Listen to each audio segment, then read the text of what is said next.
ರಾಜ್ಯದಲ್ಲಿ ಅಬ್ಬರಿಸ್ತಾ ಇರೋ ಮಳೆ ರೈತರ ಬದುಕನ್ನ ಹಿಂಡಿ ಹಿಪ್ಪೆ ಮಾಡ್ತಿದೆ. ಮುಂಗಾರಿಗೂ ಮುನ್ನವೇ ಧಾರಾಕಾರ ಮಳೆಯಾಗ್ತಿದ್ದು ಸಾವಿರಾರು ಎಕರೆಯಲ್ಲಿ ಬೆಳೆದಿದ್ದ ಬೆಳೆಗಳು ಸರ್ವನಾಶವಾಗಿವೆ.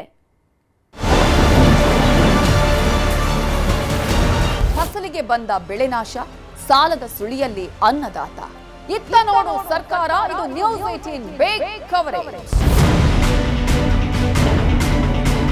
ಈ ಬೆಳೆ ಹಾಕಿದೀವಿ, ಇಲ್ಲಿ ನಾವೇನು ತಗೊಳ್ಳೋಣ ಸರ್, ತಾಲಿ ಸಹಿತ ಮಾಡಿದ್ವಿ ಸರ್. ನಾನು ಈ ಬೆಳೆ ಮಾಡಕ್ಕೆ 1,30,000 ರೂಪಾಯಿ ಖರ್ಚು ಮಾಡಿದ್ವಿ. ಹೆಂಡತಿ ಕೊಳ್ಳಾಳ ತಾಳಿ ಒತ್ತೆ ಇಟ್ಟನಿ, ಇವಳೆ ಬೆಂಡಲ್ಲಿ ಒತ್ತೆ ಇಟ್ಟನಿ. ಸರ್ಕಾರ ಏನು ಮಾಡ್ತಾ ಇತ್ತು ಸರ್, ಗಂಡು ಮುಚ್ಕೊಂಡು ಕೂತಿತ್ತು ಸರ್. ರೈತರ ಬದುಕಿಗೆ ಕೊಳ್ಳಿ ಇಟ್ಟ ಅಪೂರ್ವ ಮುಂಗಾರು. ತಾಳಿ ಅಡವಿಟ್ಟು ಬಿತ್ತನೆ ಮಾಡಿದವರಿಗೆ ವರುಣನ ಬರೆ. ಮಳೆಯಾದ್ರೆ ಬೆಳೆ ಚೆನ್ನಾಗಾಗುತ್ತೆ, ಬದುಕು ಹಸನಾಗುತ್ತೆ ಅಂತಾರೆ. ಆದರೆ ಕರುನಾಡಲ್ಲಿ ಅಬ್ಬರಿಸಿದ ಪೂರ್ವ ಮುಂಗಾರು ಮಳೆ ಅನ್ನದಾತರಿಗೆ ಶಾಪವಾಗಿದೆ. ಬೇಸಿಗೆಯ ಅಲ್ಪ ಸ್ವಲ್ಪ ನೀರಲ್ಲೂ ಬಂಗಾರದಂತ ಬೆಳೆ ಬೆಳೆದವರು ಕಣ್ಣೀರಿಡ್ತಿದ್ದಾರೆ. ಇನ್ನೇನು ಕೆಲವೇ ದಿನಗಳಲ್ಲಿ ಫಸಲು ಕಟಾವಿಗೆ ಬರುತ್ತೆ, ಒಳ್ಳೆ ಬೆಳೆ ಕೈ ಸೇರುತ್ತೆ ಅಂದ್ಕೊಂಡವರ ಕನಸೆಲ್ಲ ಮಣ್ಣು ಪಾಲಾಗಿದೆ. ಪತ್ನಿಯರ ಮಾಂಗಲ್ಯ ಸರವನ್ನ ಅಡವಿಟ್ಟು ಸಾಲ ಸೂಲ ಮಾಡಿ ಬೆಳೆ ಬೆಳೆದವರಿಗೆ ಆಕಾಶವೇ ಕಳಚಿ ಬಿದ್ದಂತಾಗಿದೆ. ಯಾಕಂದ್ರೆ ಕೃತಿಕ ಮಳೆಯ ಹೊಡೆತಕ್ಕೆ ರಾಜ್ಯದ ಸಾವಿರಾರು ಎಕರೆ ಬೆಳೆ ಸರ್ವನಾಶವಾಗಿದೆ. ಆದ್ರೆ ಸರ್ಕಾರ ಮಾತ್ರ ಇವರ ಕಡೆ ಗಮನ ಹರಿಸ್ತಿಲ್ಲ. ಕುರ್ಚಿ ಕಿತ್ತಾಟದಲ್ಲೇ ಫುಲ್ ಬ್ಯುಸಿಯಾಗಿದ್ದಾರೆ. ಕಳೆದೊಂದು ತಿಂಗಳಿಂದ ಮೇಲಿಂದ ಮೇಲೆ ಸುರಿತಿರೋ ಮಳೆ ಹಾವೇರಿ ಜಿಲ್ಲೆಯಲ್ಲಿ ಅಲ್ಲೋಲ ಕಲ್ಲೋಲ ಸೃಷ್ಟಿಸಿದೆ.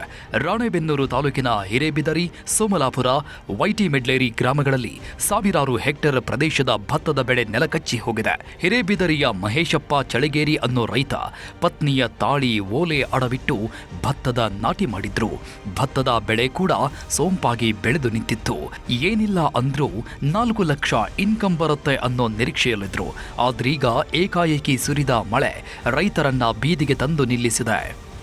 ನಾರ್ಮಲ್ ಒತ್ತಾದ್ರೆ ಸರ್ ಡಾಲರ್ ಅಂಗಡಿ ಒಳಗೆ ಕೊಡ್ತಾರೆ ಸರ್. ನಾವು ಪ್ರೈವೇಟಾಗ ಪ್ರಯತ್ನ ಮಾಡಿದ್ರಿ ಸರ್, ಹಂಗಾಗಿ ರೂಪಾಯಿ ಎಲ್ಲಿ ಹುಟ್ಟಂದಾಗಲಿಲ್ಲ. ಆಮೇಲೆ ಫೈನಲ್ಲು ನಮ್ಮ ಹೆಣ್ಮಕ್ಳು ಕೇಳಿದೆ, ಹಿಂಗೆ ಬಂಗಾರ ಒತ್ತಿಡೋಣ ಅಂತ. ಯಾವುದೈತಿ ಅಂದ್ರೆ ಕೊಳ್ಳಗಾರ ಚೈನಾನ ಒತ್ತಿಡೋಣ ಅಂತ ಅಂದೆ.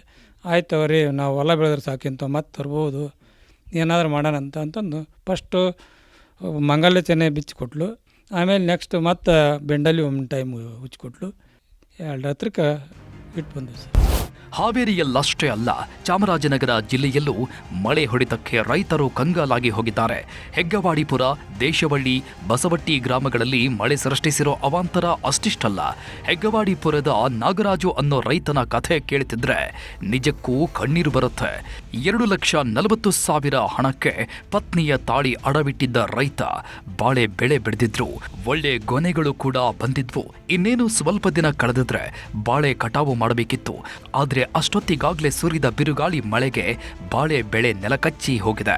ಕೃಷಿ ಇಲಾಖೆ ಕೊಟ್ಟಿರೋ ಮಾಹಿತಿ ಪ್ರಕಾರ 25 ಎಕರೆ ಕಬ್ಬು, 4 ಎಕರೆ ಮೆಕ್ಕೆಜೋಳ, 800 ಎಕರೆಗೂ ಹೆಚ್ಚು ಬಾಳೆ ಬೆಳೆ ನಾಶವಾಗಿದೆ. ತಾಲಿ ಚೇನು ಸರ್, ತಾಲಿ ಚೇನು, ಒಂದು ನೆಕ್ಲೆಸ್ಸು, ಒಂದು ರಿಂಗು ಎಲ್ಲನೂ ಮಾಡಿಬಿಟ್ಟು ಈ ಬಾಳೆ ಹಾಕ್ಬಿಟ್ಟು ನೋಡಿ ಈ ಥರ ಆಗ್ಬಿಟ್ಟಿದೆ. 8 ದಿನದಲ್ಲಿ ಗಾಳಿ ಬೀಸ್ಬಿಟ್ಟು ಈ ಥರ ಆಗ್ಬಿಟ್ಟು ಈಗ ಬಿಡ್ಸ್ಕೊಂಬಂದು ಕೊಡಿ ಅಂತಾರೆ. ಎಲ್ಲಿ ಬಿಡ್ಸ್ಕೊಂಬಂದು ಕೊಡೋಣ ಸರ್? ಈ ಕ್ಲೀನ್ನೇ ಮಾಡ್ಸವ, ಇದನ್ನೇ ಇಸ್ತಾರವ, ಯಾವ ಸಹಾಯನೇ ಮಾಡ್ಸವ. ಈಗ ನೋಡೋ ಇದ್ರಲ್ಲಿ ಏನಾದ್ರು ಸಿಕ್ಕಿದ್ರೆ ಅಷ್ಟು ಮಾಡಿ ಹೇಗಾರು ಮಾಡಿ ಇನ್ನೆಲ್ಲರೂ ಸಾಲ ಮಾಡಬೇಕು ಸರ್. ಇದು ಬಿಡ್ಸ್ಕೊಳ್ಳೇಬೇಕು, ಬಿಡ್ಸ್ಕೊಳ್ದರೆ ಒಂದು ಸ್ವಲ್ಪ ತೊಂದರೆ ಐತೆ. ಸಂತ್ರಸ್ತರಿಗೆ ಶಾಶ್ವತ ಸೂರ್ಯನ ಅಭಯ ಕಣ್ತೆರೆಸಿದ ನ್ಯೂಸ್ 18 ವರದಿ.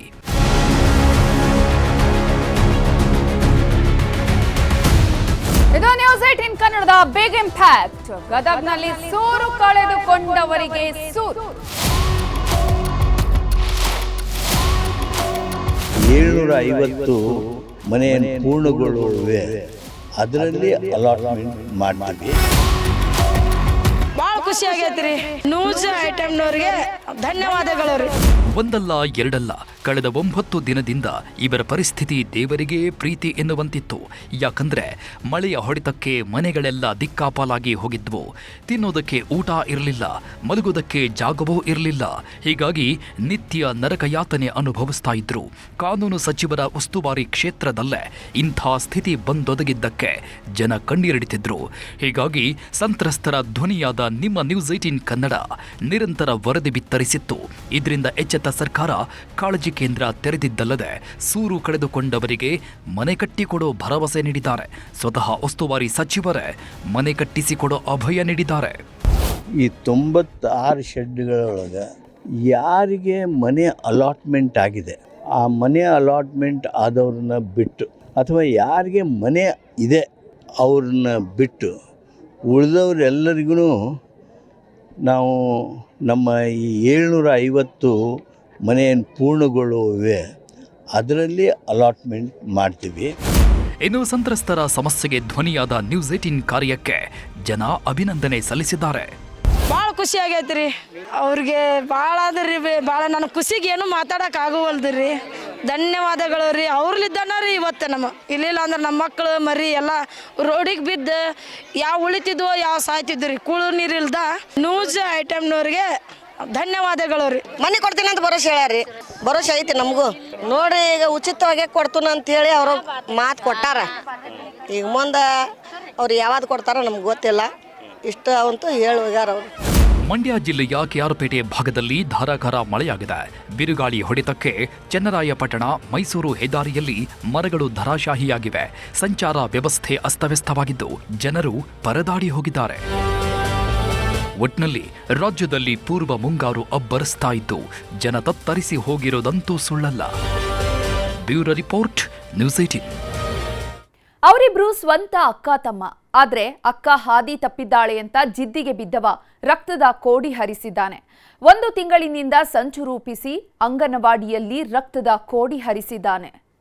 ಅಲ್ಲಿ ಸಿಕ್ಕಿಲ್ರಿ ಅಣ್ಣ, 1 ತಿಂಗಳು ಇರ್ಬೇಕಾದ್ರೆ ಅಲ್ಲಿ ಸಿಕ್ಕಿಲ್ರಿ. ಅಲ್ಲಿ ಸಿಕ್ಕಿದ್ರೆ ನಾನು ಇದು ಬರೋದಿಲ್ರಿ.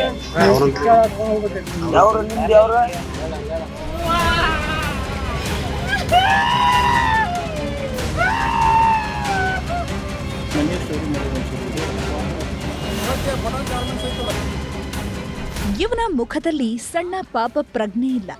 ಸ್ವಂತ ಅಕ್ಕನನ್ನೇ ಕೊಂದಿದ್ದೇನೆ ಅನ್ನೋ ಪಶ್ಚಾತ್ತಾಪವೂ ಇಲ್ಲ. ಸಹೋದರಿಯ ರಕ್ತದ ಕೋಡಿ ಹರಿಸಿದವ ಕುಡಿಯೋದಕ್ಕೆ ನೀರು ಕೊಡಿ ಅಂತ ಕೇಳ್ತಿದ್ದಾನೆ. ಬೆನ್ನಿಗೆ ಬಿದ್ದವಳು ಅನೈತಿಕ ಸಂಬಂಧ ಹೊಂದಿದ್ದಾಳೆ ಅಂತ ಸಿಟ್ಟಿಗೆದ್ದವ ಅಂಗನವಾಡಿ ಕೇಂದ್ರದಲ್ಲೇ ಅಟ್ಟಹಾಸ ಮೆರೆದಿದ್ದಾನೆ.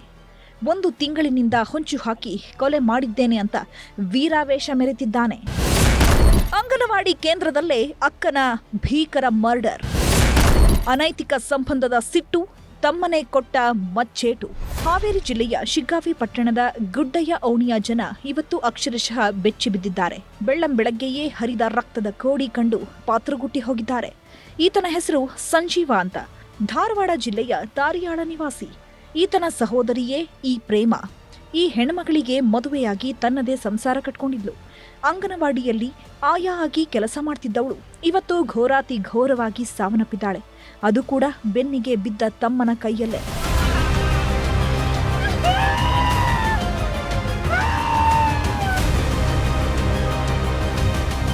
ಅಂಗನವಾಡಿಯ ಆಯಾ ಆಗಿದ್ದ ಪ್ರೇಮ ಅನೈತಿಕ ಸಂಬಂಧ ಹೊಂದಿದ್ದಂತೆ. ಈ ವಿಷಯವನ್ನ ಈಕೆಯ ಗಂಡ ಸಂಜೀವನ ಬಳಿ ಹೇಳಿದ್ದ. ನಿಮ್ಮಕ್ಕ ನಮ್ಮೂರಿನ ವ್ಯಕ್ತಿ ಜೊತೆ ಸಂಬಂಧ ಇಟ್ಕೊಂಡಿದ್ದಾಳೆ, ಎಷ್ಟು ಹೇಳಿದ್ರೂ ಕೇಳ್ತಿಲ್ಲ ಅಂತ. ಈ ವಿಷಯ ಕೇಳ್ತಿದ್ದಂತೆ ಸಂಜೀವ ರಾಕ್ಷಸನಾಗಿದ್ದಾನೆ. ಅಕ್ಕನ ಜೊತೆಗೂ ಗಲಾಟೆ ಮಾಡಿದ್ದ. ಆದ್ರೆ ಪ್ರೇಮ ಕ್ಯಾರೆ ಎಂದಿರಲಿಲ್ಲ. ಇದು ಸಂಜೀವನ ಪಿತ್ತ ನೆತ್ತಿಗೇರಿಸಿತ್ತು. ಇವಳಿಗೊಂದು ಗತಿ ಕಾಣಿಸ್ಬೇಕು ಅಂತ ಹೊಂಚು ಹಾಕೋದಕ್ಕೆ ಶುರು ಮಾಡಿದ್ದಾನೆ. ಕಳೆದೊಂದು ತಿಂಗಳಿನಿಂದ ತಾರಿಯಾಳದಲ್ಲೇ ಸುತ್ತಾಡ್ತಿದ್ದ. ಆದ್ರೆ ಈ ಹೆಣ್ಣುಮಗಳು ಸಿಕ್ಕಿರ್ಲಿಲ್ಲ.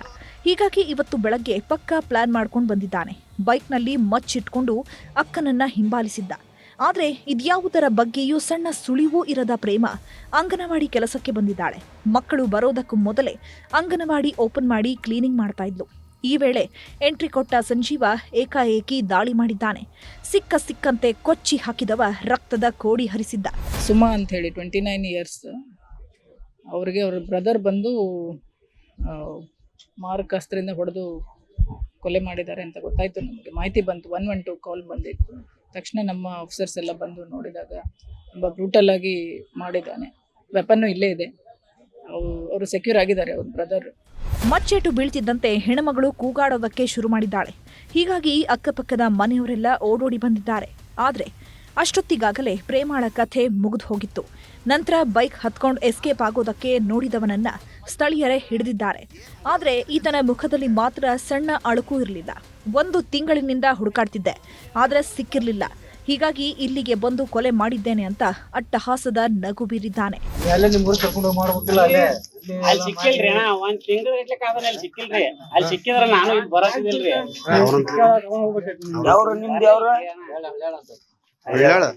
ಈಗ ಹಳ್ಳಿಯಿಂದ ಬಂದಿ ಅಣ್ಣ ನೀ? ಒಟ್ನಲ್ಲಿ ಸ್ವಂತ ಅಕ್ಕನ ಮೇಲೆಯೇ ಅನುಮಾನಕ್ಕೆ ಬಿದ್ದವ ರಕ್ತದ ಕೋಡಿ ಹರಿಸಿದ್ದಾನೆ. ಬೆನ್ನಿಗೆ ಬಿದ್ದವಳು ಅನ್ನೋದನ್ನು ನೋಡದೆ ಕೊಂದು ಹಾಕಿದ್ದು ಮಾತ್ರ ನಿಜಕ್ಕೂ ದುರಂತ. ನಾಗರಾಜ್ ಮಾಕಾಪುರ, ನ್ಯೂಸ್ 18 ಹಾವೇರಿ. ಉತ್ತರ ಕನ್ನಡ ಜಿಲ್ಲೆಯ ಭಟ್ಕಳದಲ್ಲಿ ಮತ್ತೆ ಹಿಂದೂ ಮುಸ್ಲಿಮರ ಗಲಾಟೆ ಶುರುವಾಗಿದೆ. ಹಿಂದೂಗಳ ಧಾರ್ಮಿಕತೆಯ ಸಂಕೇತವಾದ ಮೂರಿನ ಕಟ್ಟೆ ಮರು ನಿರ್ಮಾಣಕ್ಕೆ ಎದ್ದಂತಹ ಜಟಾಪಟಿ ವಿವಾದದ ಕಿಡಿ ಹೊತ್ತಿಸಿದೆ.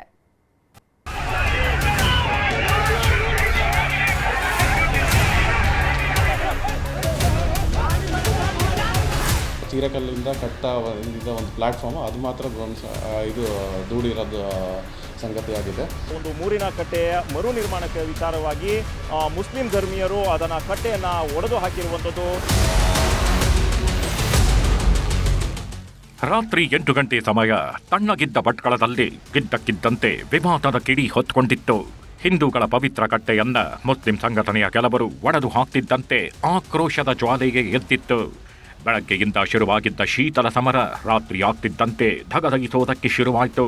ಎರಡು ಕೋಮಿನವರು ಎದುರಾಬದುರಾಗ್ತಿದ್ದಂತೆ ಪರಿಸ್ಥಿತಿ ವಿಕೋಪಕ್ಕೆ ಹೋಗಿತ್ತು. ಪೊಲೀಸರು ಎಂಟ್ರಿ ಕೊಟ್ಟರೂ ಕೂಡ ಮಾತು ಕೇಳೋ ಪರಿಸ್ಥಿತಿಯಲ್ಲಿ ಯಾರೂ ಇರಲಿಲ್ಲ. ಈ ವೇಳೆ ಮುಸ್ಲಿಂ ಸಂಘಟನೆಯ ಕೆಲವರು ಪೊಲೀಸರ ಮೇಲೂ ಕೈ ಎತ್ತಿದ್ರು. ಇದರಿಂದ ಪರಿಸ್ಥಿತಿ ವಿಕೋಪಕ್ಕೆ ಹೋಗ್ತಿದ್ದಂತೆ ಸಿಕ್ಕವರಿಗೆ ಲಾಠಿ ರುಚಿ ತೋರಿಸಿದ್ದಾರೆ.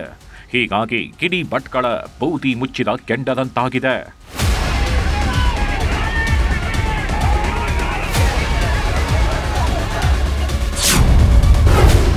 ಪವಿತ್ರ ಸ್ಥಳ ಮೂರಿನ ಕಟ್ಟೆ ಸುತ್ತ ಗೆದ್ದಿದೆ ಕಿಚ್ಚು.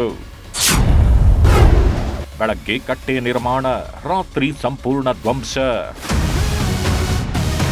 ಉತ್ತರ ಕನ್ನಡ ಜಿಲ್ಲೆಗೆ ಭಟ್ಕಳ ಅಂದ್ರೆ ಮೊದಲೇ ಸೂಕ್ಷ್ಮ ಪ್ರದೇಶ. ಕೂಮುಗಲಭೆಯ ಕಿಡಿ ಹೊತ್ತಿದ್ರೆ ಆರಿಸೋದು ತುಂಬಾನೇ ಕಷ್ಟ. ಇಂಥ ಸ್ಥಳದಲ್ಲದೆ ಈಗ ಹಿಂದೂ ಮುಸ್ಲಿಮರ ಮಧ್ಯೆ ಜಟಾಪಟಿ ಶುರುವಾಗಿದೆ. ಮೂರಿನ ಕಟ್ಟೆ ಮರು ನಿರ್ಮಾಣ ವಿಚಾರಕ್ಕೆ ಹಿಂದೂ ಮುಸ್ಲಿಮರ ಕಣ್ಣು ಕೆಂಪಾಗಿಸಿದೆ. ಭಟ್ಕಳ ನಗರದ ಜಾಗಟೆ ಕಟ್ಟೆಯ ರಾಷ್ಟ್ರೀಯ ಹೆದ್ದಾರಿ ಪಕ್ಕದಲ್ಲಿ 100 ವರ್ಷಗಳಿಂದ ಮೂರಿನ ಕಟ್ಟೆಗಿದೆ. ಇದನ್ನ ಹಿಂದೂಗಳು ಅತ್ಯಂತ ಪವಿತ್ರ ಸ್ಥಳ ಅಂತ ನಂಬಿಕೊಂಡಿದ್ದಾರೆ. ಆದರೆ ಹೆದ್ದಾರಿ ಅಗಲೀಕರಣದ ವೇಳೆ ಇದನ್ನು ಮರು ನಿರ್ಮಾಣ ಮಾಡಿಕೊಡ್ತೇವೆ ಅಂತ ಹೇಳಿ ಮೂರಿನ ಕಟ್ಟೆಯನ್ನ ತೆರವು ಮಾಡಿದ್ರು. ಇದೆಲ್ಲ ಆಗಿ ವರ್ಷ ಕಳೆದರೂ ಕಟ್ಟೆ ನಿರ್ಮಾಣಗೊಂಡಿರಲಿಲ್ಲ. ಹೀಗಾಗಿ ಕಳೆದೊಂದು ತಿಂಗಳಿನಿಂದ ಸಣ್ಣಗೆ ಹೊಗೆಯಾಡುವುದಕ್ಕೆ ಶುರುವಾಗಿತ್ತು. ಯಾವುದೇ ಕಾರಣಕ್ಕೂ ಈ ಸ್ಥಳದಲ್ಲಿ ಕಟ್ಟೆ ನಿರ್ಮಾಣ ಮಾಡಬಾರದು ಅಂತ ಮುಸ್ಲಿಂ ಸಂಘಟನೆಯವರು ವಿರೋಧ ಮಾಡುವುದಕ್ಕೆ ಶುರು ಮಾಡಿದ್ರು. ಇದರಿಂದ ಸಿಟ್ಟಿಗೆದ್ದ ಹಿಂದೂ ಪರ ಸಂಘಟನೆಯವರು ಏಕಾಏಕಿ ಕಟ್ಟೆ ನಿರ್ಮಾಣ ಮಾಡಿದ್ರು.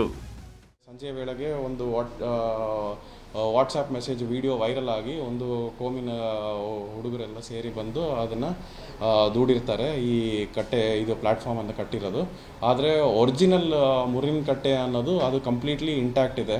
ಸೊ ಅಲ್ಲಿ ಯಾವುದೇ ಥರದ್ದು ಡಿಸ್ಟರ್ಬೆನ್ಸ್ ಆಗಿಲ್ಲ. ಸೊ ಒರಿಜಿನಲ್ ಮುರಿನ ಕಟ್ಟೆ ಹಾಗೆ ಅದೇ ಸ್ಥಳದಲ್ಲಿದೆ, ಇವಾಗಲೂ ಕೂಡ ಅದೇ ಇದೆ. ಸೊ ನಾವು ಅದರದ್ದು ಬಂದೋಬಸ್ತ್ ಕೂಡ ಮಾಡಿದ್ರಿ. ಯಾವಾಗ ಮೂರಿನ ಕಟ್ಟೆ ಮತ್ತೆ ತಲೆಗೆತ್ತು ಕೆಲವರ ಕಣ್ಣು ಕೆಂಪಾಗಿಸಿದೆ. ಇಳಿ ಸಂಜೆ ಹೊತ್ತಲ್ಲಿ ಮುಸ್ಲಿಂ ಸಂಘಟನೆಯವರು ಸೇರಿಕೊಂಡು ಒಡೆದು ಹಾಕಿದ್ದಾರೆ. ಇದು ಹಿಂದೂ ಸಂಘಟನೆಯವರಿಗೆ ಗೊತ್ತಾಗ್ತಿದ್ದಂತೆ ಕೆರಳಿ ಕೆಂಡವಾಗಿದ್ದಾರೆ. ಇದೇ ಜಾಗದಲ್ಲದೆ ಮತ್ತೆ ಕಟ್ಟೆ ಕಟ್ತೀವಿ ಅಂತ ಪಟ್ಟು ಹಿಡಿದಿದ್ರು. ಆದರೆ ಪರಿಸ್ಥಿತಿ ವಿಕೋಪಕ್ಕೆ ಹೋಗ್ತಿದ್ದಂತೆ ಪೊಲೀಸರು ಬ್ರೇಕ್ ಹಾಕಿದ್ದಾರೆ. ಮೂರಿನ ಕಟ್ಟೆಯ ಮರು ನಿರ್ಮಾಣಕ್ಕೆ ವಿಚಾರವಾಗಿ ಮುಸ್ಲಿಂ ಧರ್ಮೀಯರು ಅದನ್ನ ಕಟ್ಟೆಯನ್ನ ಒಡೆದು ಹಾಕಿರುವಂಥದ್ದು. ಈಗ ನಾವು ಉತ್ತರ ಕನ್ನಡ ಜಿಲ್ಲೆಯ ಭಟ್ಕಳದ ಮೂರಿನ ಕಟ್ಟೆ ಏನು ಮರು ನಿರ್ಮಾಣ ಆಗಿತ್ತೋ ಆ ಜಾಗದಲ್ಲಿದ್ದೇವೆ. ಈ ಕಲ್ಲನ್ನ ನೀವು ಚೆಲ್ಲಾಪಿಲಿಯಾಗಿ ಬಿದ್ದಿರುವಂತಹ ಒಂದು ದೃಶ್ಯಾವಳಿಯನ್ನು ನಾವು ನಿಮ್ಗೆ ಇಲ್ಲಿ ತೋರಿಸ್ತಾ ಇದ್ದೀವಿ. ಈ ಕಟ್ಟೆ ಮರು ನಿರ್ಮಾಣಕ್ಕೆ ಮುಸ್ಲಿಂ ಸಂಘಟನೆಯವರು ವಿರೋಧ ಮಾಡುವುದರ ಹಿಂದೆಯೂ ಹಲವು ಕಾರಣಗಳಿವೆಯಂತೆ. ಕಟ್ಟೆ ನಿರ್ಮಾಣದ ಜಾಗದ ಅಂಗಳದಲ್ಲದೆ ಮುಸ್ಲಿಂ ವ್ಯಕ್ತಿಗೆ ಸೇರಿದ ಜಾಗವಿದೆ. ಅಲ್ಲದೆ ಕಟ್ಟಡ ನಿರ್ಮಾಣ ಮಾಡುತ್ತಿದ್ದಾರೆ. ಹೀಗಾಗಿ ಮನೆ ಮುಂದೆಯೇ ಕಟ್ಟೆ ನಿರ್ಮಾಣ ಮಾಡಿದ್ರೆ ಮುಂದೆ ಸಮಸ್ಯೆ ಆಗತ್ತೆ ಅನ್ನೋದು ಇವರ ವಾದ. ಆದರೆ 100 ವರ್ಷಗಳಿಂದಾಗಿದ್ದ ಕಟ್ಟೆಯನ್ನ ನಾವು ಹೇಗೆ ಬಿಡೋದು ಅನ್ನೋದು ಹಿಂದೂಗಳ ಆಕ್ರೋಶ. ಅದು ಏನಾಗಿದೆ ಸಾಲ್ವ್ ಮಾಡೋ ಕೆಲಸ ಸರಿಯಾಗಿ ಸರಿಪಡಿಸಿ ಅದನ್ನು ಕ್ಲಿಯರ್ ಮಾಡೋ ಕೆಲಸವನ್ನು ಮಾಡ್ತೇವೆ. ಎಲ್ಲರೂ ಚಂದ ರೀತಿಯಲ್ಲಿ ಬದುಕಬೇಕು, ಬಾಳಬೇಕು. ಏನು ವ್ಯತ್ಯಾಸ ಆಗಿದೆ, ಇಲಾಖೆಯವ್ರದ್ದು ವ್ಯತ್ಯಾಸ ಆದರೆ ಇಲಾಖೆಯವ್ರ ಮೇಲೆ ಆ್ಯಕ್ಷನ್ ಆಗ್ತದೆ, ಅಥವಾ ಸಾರ್ವಜನಿಕರು ಯಾವುದೇ ಮುಸ್ಲಿಂ ಇರಲಿ ಹಿಂದೂಗಳಿರಲಿ ಯಾರು ತಪ್ಪು ಮಾಡಿದ್ರು ಅದು ತಪ್ಪೇ, ಅದು ತಪ್ಪಿಗೆ ಅವ್ರ ಮೇಲೆ ಕ್ರಮ ಆಗ್ತದೆ. ಸದ್ಯಕ್ಕೆ ಭಟ್ಕಳ ಬೂದಿ ಮುಚ್ಚದ ಕೆಂಡದಂತಾಗಿದೆ. ಹೀಗಾಗಿ 3 ದಿನ ನಿಷೇಧಾಜ್ಞೆ ಜಾರಿ ಮಾಡಿದ್ದಾರೆ. ಒಟ್ನಲ್ಲಿ ತಣ್ಣಗಿದ್ದ ಊರಲ್ಲಿ ಬೆಂಕಿ ಹೊತ್ಕೊಂಡಿದ್ದು ಎಲ್ಲಿಗೆ ಬಂದು ನಿಲ್ಲುತ್ತೋ ಕಾದು ನೋಡಬೇಕು.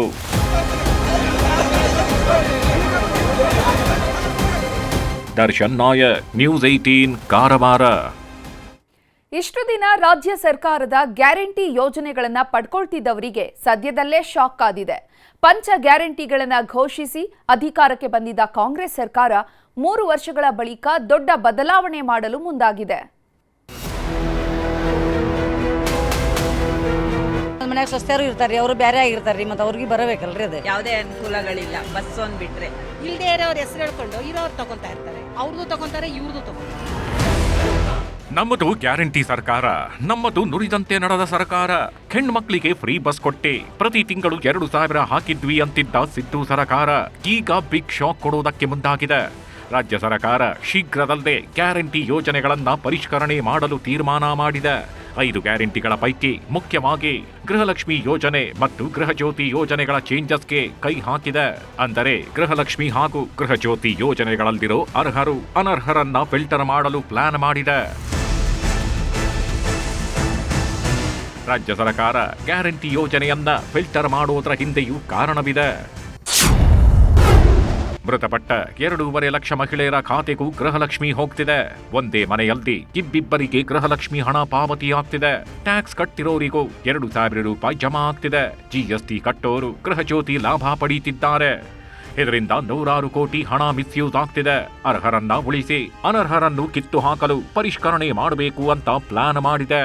ಸುಮಾರು 100 ಕೋಟಿ ರೂಪಾಯಿ ಯಾರು ಗ್ಯಾರಂಟಿ ತೆಗೆದುಕೊಳ್ತಾ ಇದ್ರು ಅವರು ಎಲ್ಲ ತೀರ್ಕೊಂಡಿದ್ದಾರೆ. ಆ ತೀರ್ಕೊಂಡಿದ್ದಂಥ ಸಂದರ್ಭದಲ್ಲಿ ಆ ದುಡ್ಡು ಬೇರೆಯವ್ರಿಗೆ ಹೋಗಿ ಮಿಸ್ಯೂಸ್ ಆಗ್ತಾ ಇದೆ, ಅದು ದಾಖಲೆ ಬಂದಿದೆ. ಎರಡನೇದು, ಆ ಟೈಮಲ್ಲಿ ನಾವು ಚೆಕ್ ಮಾಡೋದು, ಆ ಟೆಲಿಫೋನ್ ನಂಬರ್ಸ್ ಎಲ್ಲ ಯಾರ್ಯಾರೋ ಕೊಟ್ಬಿಟ್ಟಿದ್ದಾರೆ. ಸೊ ನಮಗೆ ಸರಿಯಾದ ಫಲಾನುಭವಿಗಳಿಗೆ ತಲುಪಿದ್ಯಾ, ತಲುಪ್ತಾ ಇಲ್ವಾ ಅನ್ನೋದು ಕೂಡ ನಮಗೆ ಮುಖ್ಯವಾದಂಥ ವಿಚಾರ. ಈ ವಿಚಾರದಲ್ಲಿ ನಾವು ಅದನ್ನ ಮತ್ತೆ ಅವರಿಗೆ ನಿಮ್ಮ ದಾಖಲೆಗಳನ್ನ ಸರಿಯಾದ ರೀತಿಯಲ್ಲಿ ಕೊಡಿ ಅಂತ ಕೇಳಲಿಕ್ಕೆ ಈಗಾಗಲೇ ಚರ್ಚೆ ಅನೇಕ ಸಲಹೆಗಳು ಬಂದಿದೆ. ಗೃಹಲಕ್ಷ್ಮಿ ಗೃಹಜ್ಯೋತಿ ಗ್ಯಾರಂಟಿಗಳ ಪರಿಷ್ಕರಣೆ ಬಗ್ಗೆ ಸರ್ಕಾರವೇ ಕಾರಣಗಳನ್ನ ಕೊಟ್ಟಿದೆ. ಆದರೆ ಈ ಕಾರಣಗಳನ್ನ ಪ್ರತಿಪಕ್ಷಗಳು ನಂಬೋದಕ್ಕೆ ರೆಡಿ ಇಲ್ಲ. ಗ್ಯಾರಂಟಿಗಳಿಂದ ಸರ್ಕಾರದ ಬೊಕ್ಕಸ ಖಾಲಿಯಾಗ್ತಿದೆ, ರಾಜ್ಯದ ಸಾಲ ಹೆಚ್ಚಾಗ್ತಿದೆ, ಅದಕ್ಕೆ ಕಳ್ಳನಾಟಕ ಆಡ್ತಿದ್ದಾರೆ ಅನ್ನೋದು ಪ್ರತಿಪಕ್ಷ ನಾಯಕ ಆರ್ ಅಶೋಕ್ ಅವರ ನೇರ ಆರೋಪ. ಅದು ನಾಟಕ ಅಷ್ಟೇ, ಕಳ್ಳನಾಟಕ ಅಂತಾರಲ್ಲ, ನಾಟಕ ಬೇರೆ ಕಳ್ಳನಾಟಕ ಬೇರೆ. ಇವ್ರು ಕಳ್ಳನಾಟಕ ಆಡ್ತಾರೆ, ಅದು ನಿರಂತರ ಪ್ರಕ್ರಿಯೆ. ಅದು ಸ್ವಾತಂತ್ರ್ಯ ಬಂದಾಗಿಂದನೂ ಕೂಡ 75 ವರ್ಷದಲ್ಲಿ ಸತ್ತೋರ್ನೆಲ್ಲ ತೆಗೆಯೋದು ನಿರಂತರ, ಪ್ರತಿ ತಿಂಗಳು ಪ್ರತಿದಿನ ತೆಗಿತಾನೆ ಇರ್ತಾರೆ. ಸರ್ಕಾರ ಪಾಪರಾಗಿ ಸರಿಯಾಗಿ ರೇಷನ್ ಕೊಡೋಕ್ಕೆ ಯೋಗ್ಯತೆ ಇಲ್ಲದೆ, ಗ್ಯಾರಂಟಿಗಳು ಕೊಡೋಕ್ಕೆ ಹಣ ಇಲ್ಲದೆ ಒಂದಲ್ಲ ಒಂದು ಸಬೂಬುಗಳನ್ನು ಹುಡುಕ್ತಾ ಇದ್ದಾರೆ. ಗ್ಯಾರಂಟಿ ಕಡಿಮೆ ಮಾಡಬೇಕು ಅಂತ ಡೈರೆಕ್ಷನ್ಸ್ ಎಲ್ಲ ಅಧಿಕಾರಿಗಳಿಗೂ ಡೈರೆಕ್ಷನ್ ಕೊಟ್ಟಿದ್ದಾರೆ. ರಾಜ್ಯ ಗ್ಯಾರಂಟಿಗಳ ಪರಿಷ್ಕರಣೆಗೆ ಕೈ ಹಾಕಿದ್ದಕ್ಕೆ ಜನ ಕೂಡ ಆಕ್ರೋಶ ವ್ಯಕ್ತಪಡಿಸುತ್ತಿದ್ದಾರೆ. ಅತ್ತೆ ಸೊಸೆಯಂತರೂ ಬೇರೆ ಇರ್ತಾರೆ, ಆಗ ಇಬ್ಬರಿಗೂ ಕೊಡಬೇಕಲ್ವ? ಸರ್ಕಾರದ ನಿರ್ಧಾರ ಸರಿಯಿಲ್ಲ ಅಂತ ಕಿಡಿಕಾರಿದ್ದಾರೆ. ಒಂದು ಮನ್ಯಾಗ ಒಬ್ಬರ ತಗೊಳೋದು ಕರೆಕ್ಟ್ ಅಪ್ಪ. ಸಸ್ತೆರಿಗೆ ಬರಂಗಿಲ್ಲ. ಸರಿ ರೀ, ಅದು ನಮ್ಗೆ ಕರೆಕ್ಟ್ ಕೊಡ್ಬೇಕಲ್ರಿ. ಕರೆಕ್ಟ್ ಕೊಟ್ಟರೆ ಎಲ್ಲ ಸರಿ ರೀ. ಈಗ ಒಮ್ಮೆ ಹಾಕಿದ್ರು ಒಮ್ಮೆಲ್ಲ 2 ತಿಂಗಳು ಬಿಟ್ಟು 3 ತಿಂಗಳು ಬಿಟ್ಟು ಒಟ್ಟು ಕೊಟ್ಟು ಕೈ ಸರಿಸಿ ಬಿಡ್ತಾರೆ. ಮತ್ತು ನಾವು ಬಡವ್ರು ಏನು ಮಾಡೋದ್ರಿ? ಒಟ್ನಲ್ಲಿ ಸರ್ಕಾರ ದೊಡ್ಡದೊಂದು ಹೆಜ್ಜೆ ಇಡುತ್ತಾಗಿದ್ದು ಗ್ಯಾರಂಟಿಯಲ್ಲದೆ ಒಂದಿಷ್ಟು ಬದಲಾವಣೆ ಮಾಡುವುದಕ್ಕೆ ಮುಂದಾಗಿದೆ. ಇದು ಎಲ್ಲಿಗೆ ಬಂದು ನಿಲ್ಲುತ್ತೋ ಕಾದು ನೋಡಬೇಕಿದೆ. Bureau report, news 18.